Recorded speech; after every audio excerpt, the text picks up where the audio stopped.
All right, welcome to Social Work 211. As you know, I am at a conference this week, so you are on your own for this class. So I thought I would just do a quick introduction to the course outline. All right. Oh, sorry, I'm trying to do a mouse at the same time. So just a reminder that I know my office hours are when you're in practicum, but please know you can reach out and I'll try to make accommodations to meet you at another time. So don't worry too much about that. Sorry, my cat wants to say hi. So there you go. If anybody would like her, they can have her. There's a whole story. But anyway, all right. So the textbook for this course, a little bit untraditional, is just the Bruce Perry, Oprah Winfrey book, What Happened to You? It's relatively reasonable.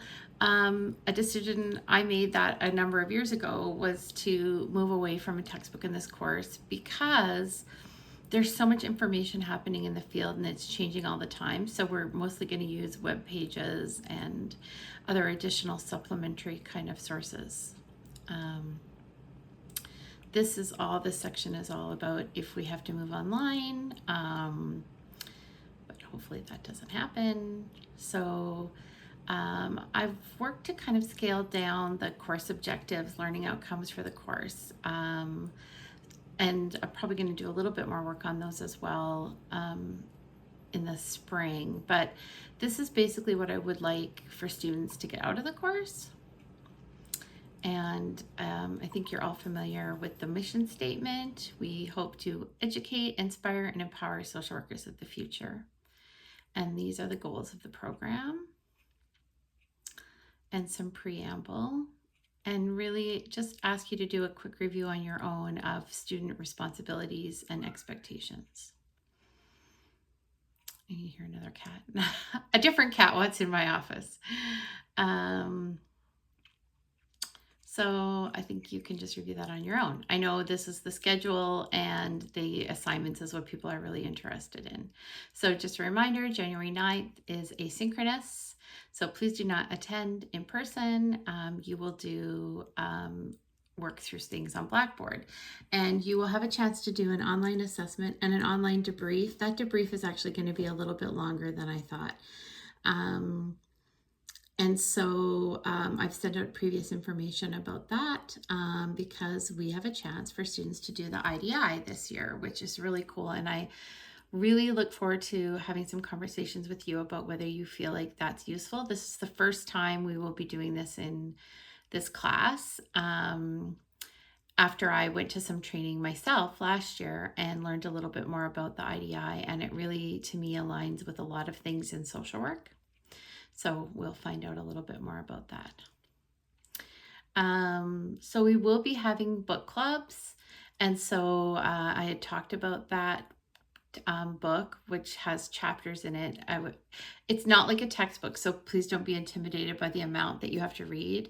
But so there is an expectation that you will have read chapters 1, 2, and 3 so that you can meaningfully participate in this book club meeting on January 23rd. So the schedule is outlined there. And I will then go through and talk a little bit about the assignments, which I'm also some changes. So I'm excited about trying new things. So I will talk to you more about this one in person. This collaboration is turning into a big thing. So this is a collaboration between Robin and myself and the mental health team at the Medicine Hat College. So I was previously a part of a gender-based violence committee that existed at the college, and we did a campus-wide survey as a part of an actually national survey. And some key things that came out was that gender-based violence continues to be an issue on campuses, and there really needs to be an approach to targeting information and education. And so after a lot of different things, we have decided that we are going to partner with the Medicine at Counseling department, and what they need is content. They need curriculum, they need information, they need things that they can utilize so that they can talk about the many different aspects of gender-based violence that might be appearing and impacting students on campus. And so in my class, first assignment is a proposal. And basically, you just have to tell me what you want to do and kind of a little bit of a rationale about why you want to do it. And you will get from me either a green light, a yellow light, or a red light.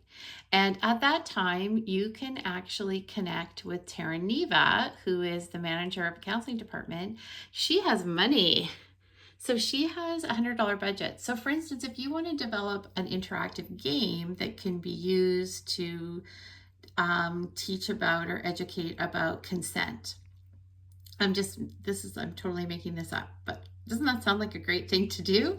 But you need to buy some supplies to make your game. After you have the proposal, you can meet with Taryn and you can get money. You can get up to $100 to sort of think about what you want to do and develop something. All right. And I'll come back to that because there's a second part. So then the next thing for this class is a mental health assessment. So I will spend a whole part of a whole class talking about a specific format of mental health assessment. You know how to do a family assessment because you did that in my class, but you're going to now learn how to do a specific type of assessment, a mental health assessment, and we are going to use one that is in Regier-Glancy, and there's a reason why we're using that is because it has a section around cultural, spiritual, social context. And so I really wanted to include that given the emphasis on culture that we're going to be talked about. So I'll talk more about the mental health assessment, but you will basically do that for a fictional family. Lots of times people use something from a movie or a book, and you do an individual, sorry, I said family, you do an individual and then you present. So I've had some really good ones about, oh my gosh, I'm trying to think of someone's. I've had some really good ones. I've had Breaking Bad. I've had several different superheroes. I've had Hermione Granger. I've had, so lots of different fictional people that you can work with. This assignment, and as well as you can see this on the course outline if you look yourself, and as well as the collaborative mental health project, you can choose to do either on your own or with a partner. So I'm giving some choice. I know some people love group work and feel like they work best after they kind of talk about it with somebody else, and other people would rather do it on their own. So I'm giving some choices about whether you do it as a group or not. Again, I've talked about the intercultural learning that we're going to be doing. So there is going to be a reflection assignment that happens after we get some of the intercultural learning. And I just have a few criteria I would like you to explore in your submission. And again, there's lots of freedom in how you do that submission. It might be a digital story, a voiceover, a creative art submission, a paper. As long as you address the criteria, I'm really open about what that could look like. We're trying to give students lots of choice. Part 2 is the collaborative mental health project, is when you share your materials with the class. So first of all, you'll just get marked on a proposal, and then you will get marked on the actual materials, and we will have a day where we share those in class. And then I think it's important, I just want to reiterate this, those materials you will leave a copy of, whether that's a physical copy of a game if you're doing, and if you want one for yourself, you have to make it on your own, because those are going to be left for the counseling department to be part of the curriculum that they use, so that they can help use it for addressing gender-based violence. There's two more assignments. One is the book club. So we will have a chance to review after. You will do a self-assessment and a peer assessment based on the times that we've met in the book club. And then the very last is something called an unquiz. I call it an unquiz because, yes, it is a test. It is a final, essentially. However, the questions will be some that are provided by me, but also students will have a chance to also contribute questions. So that way, some of the things you see on there should not be surprises because they're going to be things that we have developed together.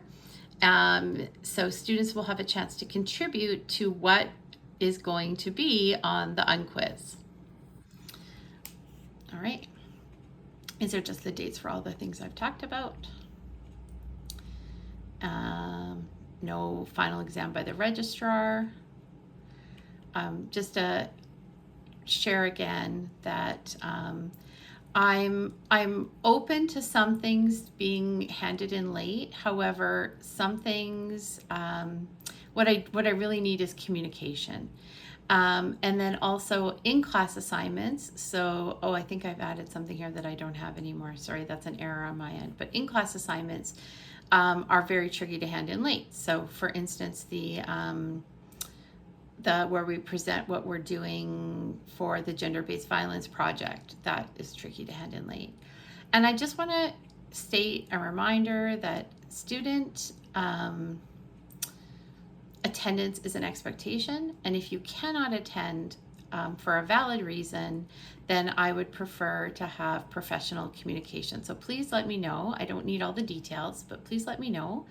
And if attendance continues to be an issue, we might have to put students on what's called a Learning Learning Improvement Plan. So yeah, so that's just a quick little introduction to the course outline. Have a look at it, and I will happily answer questions as well when I am back for our second week. Thanks so much.